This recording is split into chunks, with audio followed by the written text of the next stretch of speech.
Over the years, there's definitely been some LEGO Star Wars sets that were pretty underwhelming and that kind of fell short of their potential, meaning that on paper, the concept or idea of the set sounded really nice, but once it came out, it was just really underwhelming and not what we expected, or LEGO was just lazy and they didn't include the best selection of minifigures, or they didn't put enough effort into the build. And no, that does not mean I think that all the sets on this list are bad. There's actually quite a few sets on this list that are pretty good overall and pretty well respected in the community, although I just really think that LEGO missed out on some great opportunities with these sets, and that really resulted in them wasting their potential. As always, starting off with our honorable mentions, first off we have 75221 Imperial Landing Craft. When this set first came out, it did get a lot of hate, and that was mainly due to the price point, because it originally retailed for $90 and it only had 636 pieces. But despite the price, I think the build is actually really nice and really accurate looking, and you get a lot of great minifigures in this set, especially those two exclusive sand troopers. But the only downside I have about this set is that it included Obi-Wan and then R2-D2. I feel like honestly that was a little pointless. I feel like they could have lowered the price and just not included those two figures, or since they wanted to keep the price at $90, I think they could have thrown in a modernized Shadow Trooper to make it more similar to the original one that came with one of the classic Shadow Troopers. Or better yet, they could have taken out R2-D2 and Obi-Wan and included a third Stormtrooper and included a dewback for him to ride on. That obviously would have made this set way more accurate to the scene that it's based off of, and also I feel like if it came with a dewback, the $90 price point would have been way more accepted by the community, and it definitely would have gone down as a fan favorite and a well-respected set. Moving on to our next honorable mention, this is going to be a pretty controversial one, but we have A037 Anakin's Y-Wing Starfighter. Now, I've always considered this set to be pretty overhyped, and I do get that the build is really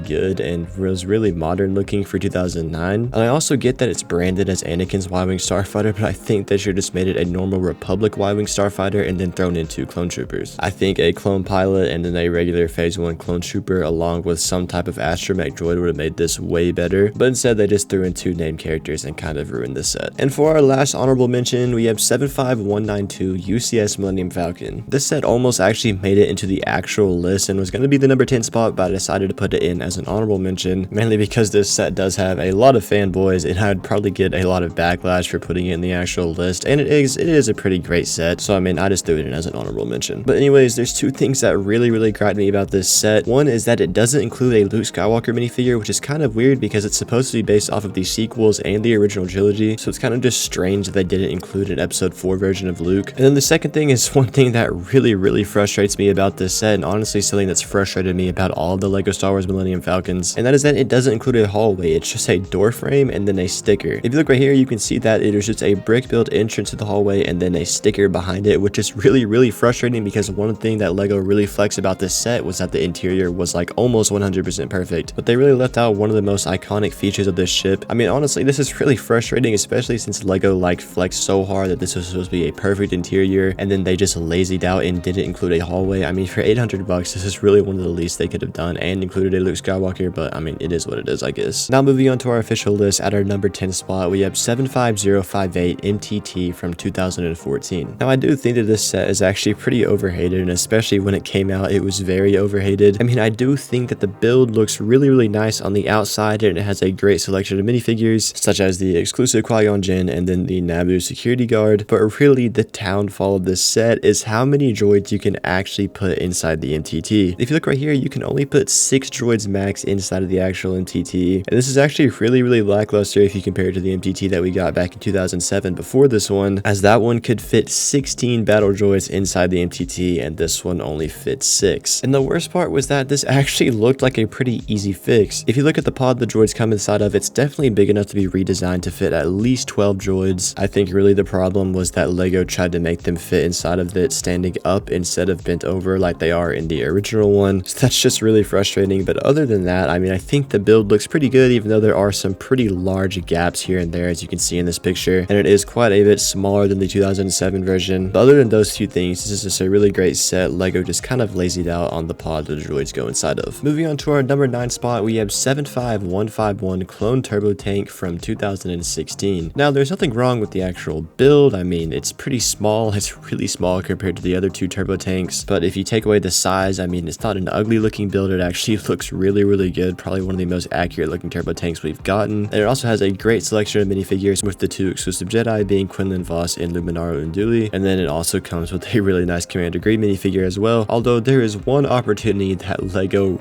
really missed on this set. Now when it came out, it did get a little bit of hate, mainly because people were just comparing it to the past two Turbo Danks, and because it was a bit pricey at $110 for only 900 pieces, but I think all of the hate and negative reviews would have instantly gone away if this would have just included an ATRT driver. I mean, it really was the perfect opportunity for them to do this. They could have either replaced the two battle droids with the ATRT driver, or they could have just replaced the scout trooper with an ATRT driver, or they even could have replaced one of the Jedi with him too, because I think people would have much rather had an ATRT driver than a Quinlan Vos, even though that is an absolutely amazing minifigure. And I mean, obviously there is an ATRT in this set and it can fit inside the turbo tank. It really was just a missed opportunity for LEGO to include the clone trooper that we've wanted for so long. Moving on to our number 8 spot, this is probably going to be a little bit controversial because at the time of this video, this set has not even been released yet, but we have 75346 Pirate Snub Fighter. And honestly, I don't even care that this set has been released. I think LEGO absolutely butchered it. I mean, if it was already out, I probably would have put it higher up on this list. It probably would have been like maybe even top 3, but I am giving it a little bit of grace just because not a lot of people have actually had it in hand yet. But I mean, it's just way less than I thought it was going to be. It's $35 and you get 2 minifigures and a